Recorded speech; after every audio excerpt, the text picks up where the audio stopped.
व्यक्ति किसी और वस्तु या भाव से परिचित हो ना हो, भय और भविष्य दोनों ही व्यक्ति के मन में सदैव रहते हैं, जिनका अस्तित्व व्यक्ति के अस्तित्व पे भारी रहता है।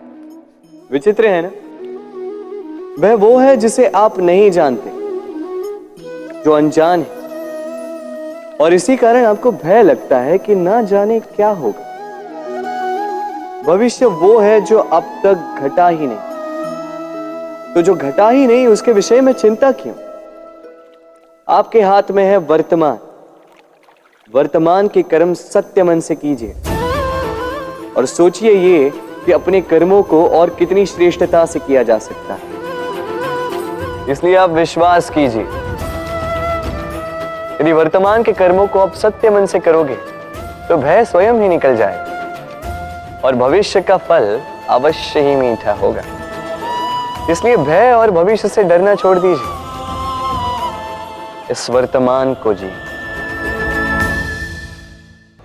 जीवन में हम कई लोगों से मिलते हैं। आप भी ऐसे कई लोगों से मिले होंगे जिन्होंने स्वयं को असफल मान लिया, निराश हो चुके, जिन्होंने ये स्वीकार कर लिया है कि इस जीवन में उनसे कोई कार्य हो ही नहीं पाएगा, वो कुछ कर ही नहीं सकते, किसी कार्य के वो योग्य ही नहीं। किंतु ऐसा नहीं, इस संसार में ऐसा कुछ भी नहीं है जो योग्य नहीं है।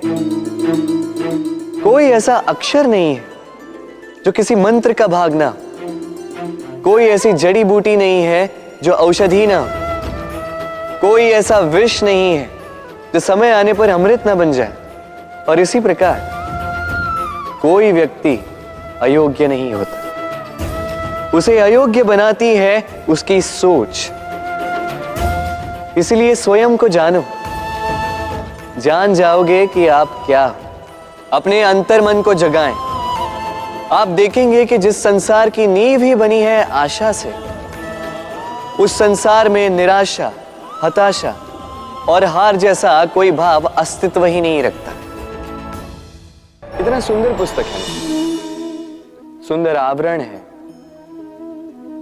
सजाए हुए पृष्ठ है,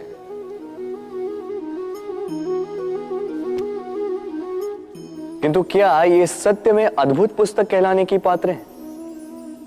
क्या इसमें जो लिखा है वो सत्य है, प्रेरणादायी है, हमारे लिए मूल्यवान है? कैसे निश्चय लिया जाए इस बात का? अब आप सोचेंगे कि सीधी सी बात है, आवरण को देख के पुस्तक की गुणवत्ता कैसे जानी जा सकती? इसके लिए तो आपको उसे पढ़ना होगा, उसे समझना होगा, समय देना होगा, है ना? बिल्कुल उचित सोच रहे हैं आप। बस आश्चर्य की बात यह है कि पुस्तक के विषय में आप ये सारी बातें जानते हैं, किंतु किसी व्यक्ति के विषय में आप ये सारी बातें मन में नहीं लाते। व्यक्ति का मूल्यांकन भी उसके वस्त्रों से, उसके शारीरिक रूप से या उसकी सुंदरता से नहीं किया जा सकता। उसके लिए आपको उस व्यक्ति को पढ़ना होगा, उसे समझना होगा, उसे समय देना होगा। पर हम क्या करते हैं?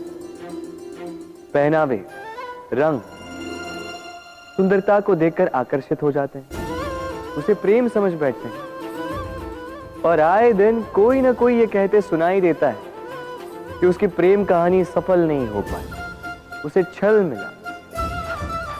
किंतु इसमें दोष किसी और का नहीं, स्वयं आपका है। आपने उस व्यक्ति को समय नहीं दिया, आपने उस व्यक्ति के विचार नहीं परखे। प्रेम 2 क्षण में बनने वाला पकवान नहीं है, इसका स्वाद चखने के लिए आपको जीवन भर का समय देना पड़ेगा। तो समय दीजिए, एक दूसरे के रूप से नहीं, आत्मा से जुड़ी, निश्चित ही मन प्रसन्नता से कह उठेगा, राधे राधे। हम में ऐसा कोई नहीं होगा जिसने वृक्षों को ना देखा, वृक्षों पे इन पक्षियों को ना देखा, इनके घोंसलों को ना देखा, इन पक्षियों को अपने छोटे छोटे बच्चों को भोजन कराते ना देखा। संसार का सबसे ममत्व वाला दृश्य होता है। चिड़िया दूर से अपनी चोंच में दाना भरकर लाती, स्वयं भोजन करने में असक्षम संतान की चोंच में डालती है, स्वयं भूखी रहकर निस्वार्थ निश्चलता से। और जब संतान के पंख निकल आते हैं, वो उसे उड़ना सिखाती और उसके पश्चात उसे स्वतंत्र कर देती है अपना जीवन जीने के लिए, इस आकाश में उड़ान भरने के लिए। और हम मनुष्य क्या करते हैं?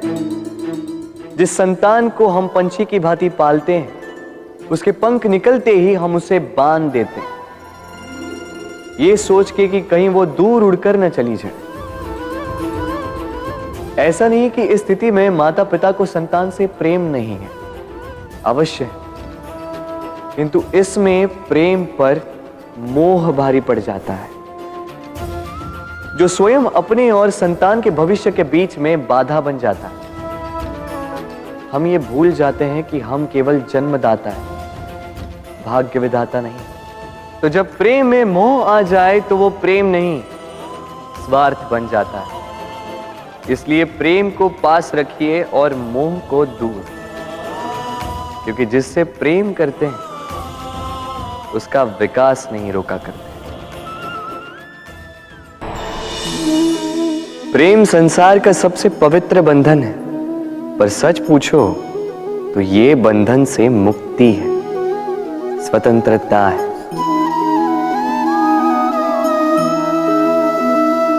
नहीं समझे? समझाता हूं।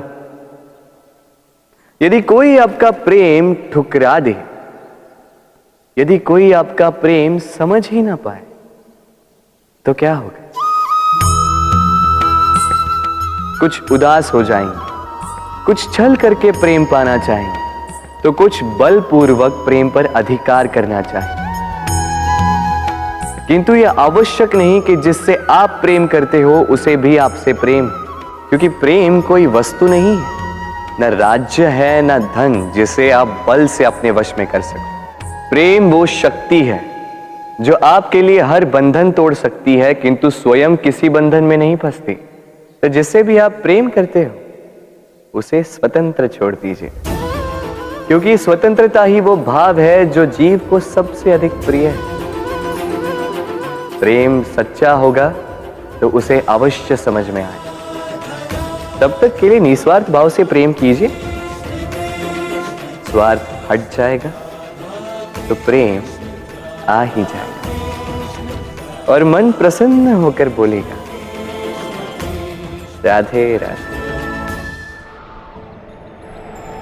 जब भी प्रेम की बात आती है, हम सबसे पहले मन में एक नायक और एक नायिका का चित्रण कर लेते हैं।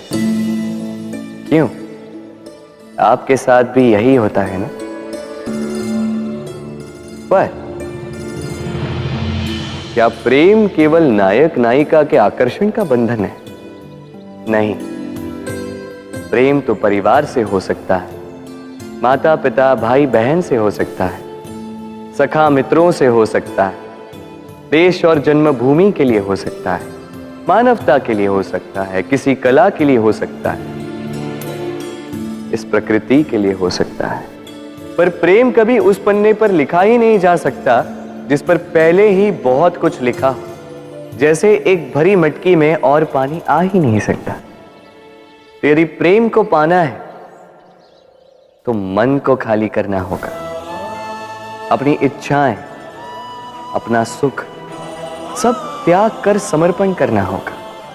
अपने मन से व्यापार हटा दो, तभी प्यार मिलेगा और मन प्रसन्न होकर बोलेगा, राधे राधे।